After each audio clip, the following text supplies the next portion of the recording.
بسم اللہ الرحمن الرحیم۔ اسی کے نام سے شروع جس سے سب کا شروع ہے۔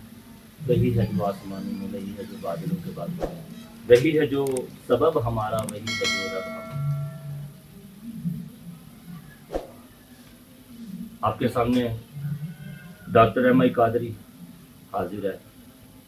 عرصہ 20 سال سے ہومیوپیتھک کے شعبے سے وابستہ ہوں، اور اس سے پہلے آپ سے آلریڈی تعارف میرا ہو چکا ہے، تعارفی پروگرام بھی ہو چکا ہے، اور شوگر کے متعلق اس سے پچھلے پروگرام میں میں نے آپ سے بات کی، اور اس کے درمیان میں نے آپ سے ایک بات کی تھی کہ ہائی بلڈ پریشر بھی اسی وجہ سے شوگر میں نے آپ کو جیسے بتایا تھا پچھلے پروگرام میں کہ کچھ لوگ آتے ہیں وہ کہتے ہیں یار کہ میں ہائی بلڈ پریشر کا، ہائپر ٹینشن کا پیشنٹ ہوں، تو جب ان کی کاز دیکھی جاتی ہے تو وہ بعض اوقات ان میں شوگر نکلتی ہے، اور بعض اوقات اس کا کولیسٹرول لیول بھی اس میں وجہ بنتی ہے اور دیگر۔ لیکن ہم سب سے پہلے اس کو دیکھیں گے آج کہ blood pressure, high blood pressure ہے کیا ہے۔ اصل میں جو خون آپ کا بلڈ جو ہے وہ آپ کا ہارٹ جب آکسیجن کے ساتھ آپ کے جسم کے مختلف حصوں کو، اور دور جو حصے ہوتے ہیں ان تک بھی پہنچانا، یہ ہارٹ کا کام ہوتا ہے۔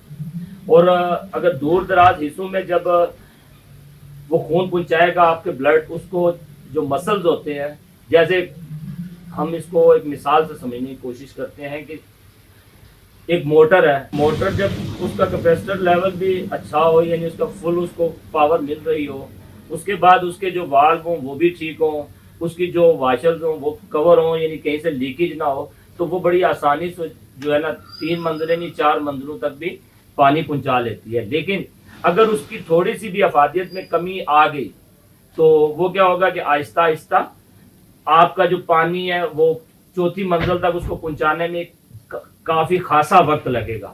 اور آپ کی جب باڈی کے اندر بھی ایسے جو دل ہے وہ ایک موٹر کی طرح پراپر کام کر رہا ہے، اور اس کا کام ہے کہ وہ جسم کے ہر آرگن کو آکسیجن کے ساتھ جو بلڈ ہے اس کی فراہمی کو یقینی بنانا، یہ اس کا کام ہے۔ اور جب دور دراز حصوں میں وہ مسلز بلڈ پہنچائیں گے یا آکسیجن کو پہنچائیں گے تو انہیں کافی دباؤ، یعنی کافی زور اور طاقت لگانی پڑے گی نا۔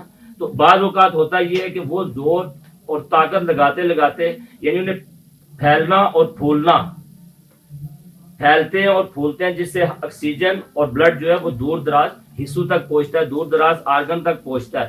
تو وہ جتنی زور سے یا جتنی طاقت کے ساتھ اس کے مسل جو ہیں وہ پھیلیں گے اور پھولیں گے، اسی طاقت کے ساتھ وہ بلڈ جائے گا۔ لیکن بعض اوقات جب زیادہ پریشر ہوگا تو وہ کیا ہو سکتا ہے کہ وہ کسی ٹائم میں مسل جو ہے وہ فیل ہو سکتے ہیں اور اس کی موت واقعہ ہو سکتی ہے۔ اس کی کوئی خاص زیادہ سمٹم جو ہے نا، سائن جو ہے وہ واحد ایک ایسا بلڈ پریشر ایک ایسا مرض ہے کہ جس کے سائن زیادہ نہیں ہوتے، اس کی علامات زیادہ نظر نہیں آتی۔ اس کو سائلنٹ کلر بھی اسی لیے کہا گیا کہ خاموش قاتل ہے، اس کا کوئی پتہ نہیں چلتا، کسی وقت بھی کیا ہو جائے اور بندہ موت کے منہ میں پہنچ جائے۔ اور اس کی وجہ میں نے آپ کو یہ بتائی کہ وہی مسل جو ہے نا ان کو طاقت جب لگانی پڑتی ہے پھیلنے اور پھولنے کے لیے، اور بلڈ اس کو پریشر کو بلڈ کو پہنچانے کے لیے اور آکسیجن کو پہنچانے کے لیے، تو وہ اس کے لیے ایک ڈیفیکلٹ کام ہے، ایک مشکل کام ہے۔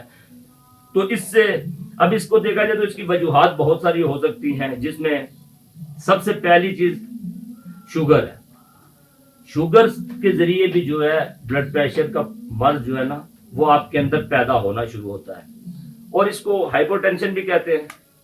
اور یہ آپ اس کو اگر کوئی اندازہ لگانا چاہے شروع کی سٹیج میں، اگر اس کو چیک کرنا چاہے تو اپنا بلڈ پریشر جو ہے نا میئر کریں ڈیلی کی، صبح اور شام، یہ 2 ٹائم میں اپنا بلڈ پریشر کو میئر کریں، دیکھیں کہ کیا چل رہا ہے۔ اگر تو آپ کا بلڈ پریشر 80/120 اس سے نیچے ہے تو یہ سمجھیں کہ نارمل رینج ہے۔ اگر آپ کا بلڈ پریشر جیسے 90 کو کراس کیا اور اوپر سے 130 یا 140، یہ 140 تو 100% ہے کہ وہ آلریڈی ہائی بلڈ پریشر کا پیشنٹ ہے۔ اگر 140 تک چلا گیا، اگر اس سے نیچے یعنی کہ 139، نیچے سے اسی طرح 89 لے لے، ان کے درمیان میں ہے تو یہ پہلا علامت ہے، پہلا سگنل ہے، سرخ علامت اسے کہہ لیں، ریڈ کاشن کہہ لیں کہ یہ ہائپر ٹینشن کی طرف آپ کو لے کے جا رہا ہے، آپ کو شو کر رہا ہے کہ اب آپ کہیں اور کے مسافر ہیں۔ تو آپ کو فوری طور پہ اپنے اس کو کنٹرول کرنا ہے. اب اس کی وجوہات کیا؟ سب سے پہلے تو آپ کو دیکھیں، جب ہائی بلڈ پریشر آپ کو ہو گیا تو آپ کو سب سے پہلے اس کی دیکھنا ہے کہ یہ کس وجہ سے مجھے ہوا. کیا شوگر کی وجہ سے ہوا؟ شوگر زیادہ تر کیسز میں شوگر جو ہے نا اس سے بھی ہائی بلڈ پریشر ہو جاتا ہے. دوسری چیز ہوتا ہے رینل، جو گردوں کے پیشنٹ ہوتے ہیں اس کی وجہ سے بھی ہائی بلڈ پریشر ہو جاتا ہے. سگریٹ نوشی کا زیادہ استعمال جو سگریٹ کا وہ بھی ہائی بلڈ پریشر کا سبب بنتا ہے.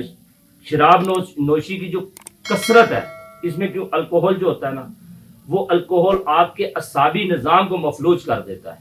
ایک ٹائم آتا ہے کہ آپ کا دماغ جو ہے وہ خصوصاً شراب نوشی کرنے والے جو لوگ ہیں ان کا ہائی بلڈ پریشر اس لیے ہو جاتا ہے کہ وہ الکوہل جو ہے ان کے اعصاب کو متاثر کرتا ہے، یا اینٹی انگزائٹی جو میڈیسن ہوتی ہیں وہ بھی اس کا ایک سبب بنتی ہیں، یا اینٹی حمل جو میڈیسن ہے، حمل کو روکنے کے لیے جو میڈیسن استعمال کی جاتی ہیں وہ بھی اس کی ایک کاز بنتی ہے، ایک وجہ بنتی ہے. اس کے علاوہ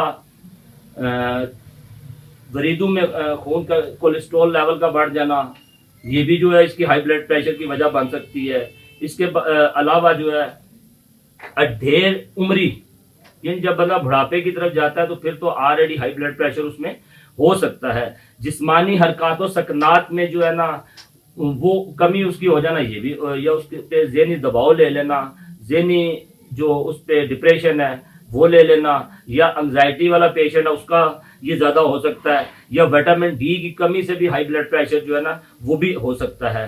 گردوں کی بیماری کی وجہ سے اکثر دیکھا گیا کہ ہائی بلڈ پریشر کی طرف لوگ چلے جاتے ہیں. اور موارثی جو امراض ہوتے ہیں ان کی وجہ سے، یعنی وراثت میں بھی کچھ لوگوں کو ہائی بلڈ پریشر ملتا ہے تو وہ اس میں بھی کچھ لوگ ہائی بلڈ پریشر کی طرف چلے جاتے ہیں. تھائرائڈ گلینڈ جو ہوتے ہیں، تھائرائڈ کے جو مسائل جو ہوتے ہیں اس میں بھی آپ کا ہائی بلڈ پریشر کا مرض جو ہے وجود میں آ سکتا ہے. ہائی بلڈ پریشر عموماً اس کی کوئی خاص زیادہ علامات نہیں ہوتی، لیکن اس میں یہ ہوتا ہے کہ آپ کا سر میں درد، آنکھوں کے نیچے پین فیل ہونا، اور غنودگی، سر میں درد رہنا، چکر آنا، یہ بھی ساری علامات جو ہے ہائی بلڈ پریشر کی طرف. دل کا متلی ہونا اور کہہ آنا، یہ ہائی بلڈ پریشر میں اکثر پایا جاتا ہے. اور چھاتی کا درد، اکثر جو پیشنٹ ہوتا ہے وہ چھاتی کے درد کا بیان کرے گا کہ مجھے درد فیل ہو رہا ہے، تو وہ سمجھیں کہ ہائی بلڈ پریشر کی طرف جائے گا.